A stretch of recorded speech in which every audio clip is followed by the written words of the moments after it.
Welcome back to Veteran Voices. We're still talking with Shane Stackpoll. Shane, thank you again for coming. Yeah, I know before the break you were talking about how metalworking is now part of your soul and it's your Zen moment. So why don't you tell us a little bit about the shop here and what we've got going on? Yeah, so this is Forged in Canada. We opened May of this year, so not that long ago. We're a full-service blacksmithing shop. We don't do a whole lot of fabrication, so welding isn't really our jam. Right. But we are blacksmiths, and we do custom work. We do lessons. So right now we offer basic blacksmithing, basic knife making, axe making, those sort of courses. Now, you have like all the tools here as I look around. Can you tell us a little bit about some of the stuff that we've got going on here? Yeah, we over there we have kind of our heavy equipment. We have 2 hydraulic presses. One's 16 ton, the blue one. The other one's 38 ton. And then beside those, we have 2 what are known as power hammers. So the one on the right, the grade big one, is what's known as a self-contained power hammer. It's basically just a big air compressor. The one beside it is what's known as a trip hammer or a mechanical power hammer. Those are interesting because they were built. That one in particular was built, I think, early 1900s. My goodness. We still have the original bill of sale and everything for it. And it's still rocking it today. Yeah. And you have all the little, I see the mini forges. Lots of anvils, lots of forges. We're set up for at least 8 people. We can do 10, but it's getting a little hard on the instructors Right. when we get up to 10 people. But we're set up ideally for 8. Okay.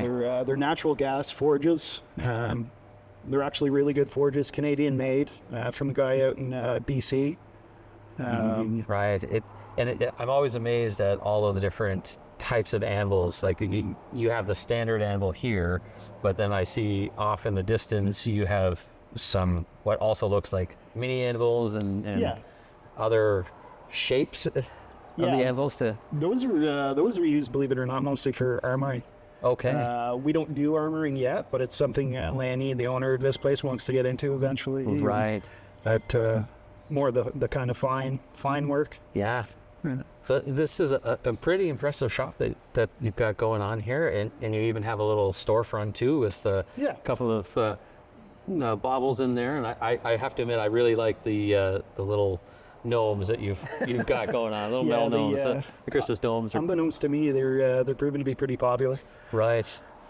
So you have something we're gonna forge today. So what are we doing today?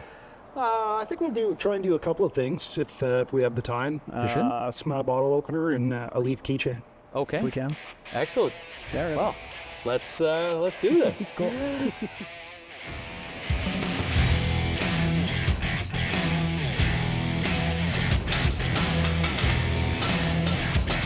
A little bit longer.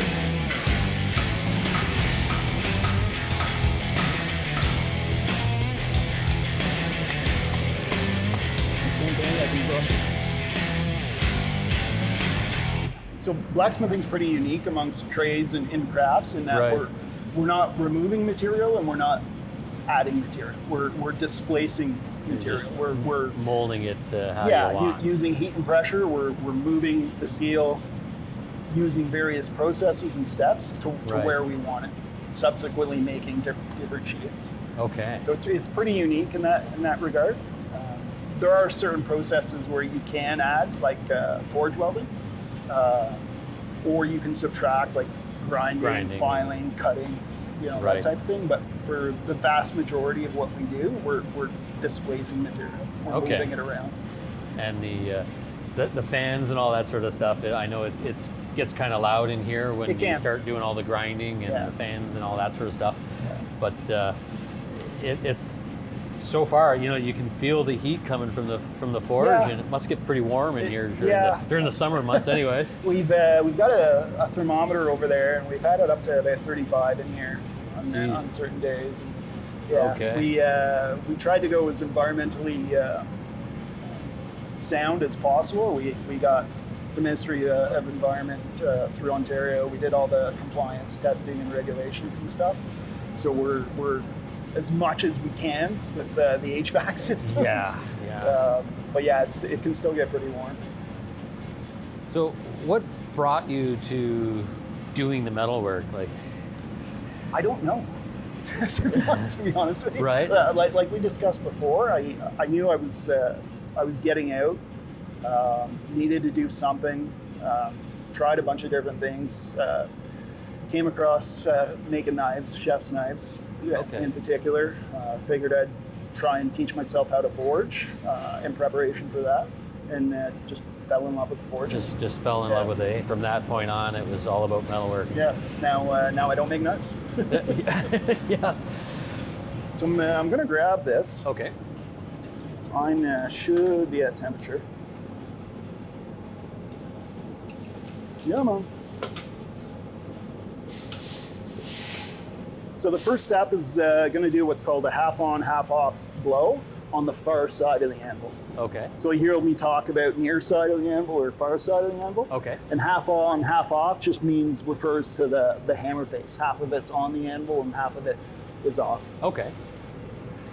So I'm going to take about 1 inch of material and I'm just going to give it a couple of hits.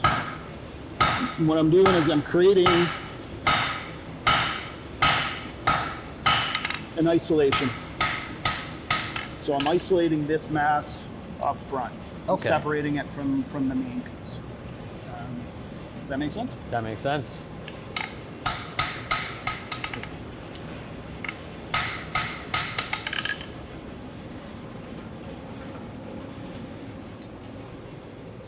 I'll give it a try. Alrighty. Yeah. We'll see. The one thing I always tell people who first try this is you don't have to swing for the fences, but you're also not going to hurt the steel. So Okay. give it a bit of gas. Hit about there. Yep. There you go. Now, as you're swinging and hitting, you want to draw up your tong hand so it's more that transition is more flat on the face of the anvil. There we go. That's it. That's about as cold as you want to. And then put it back in? Yeah. Alrighty.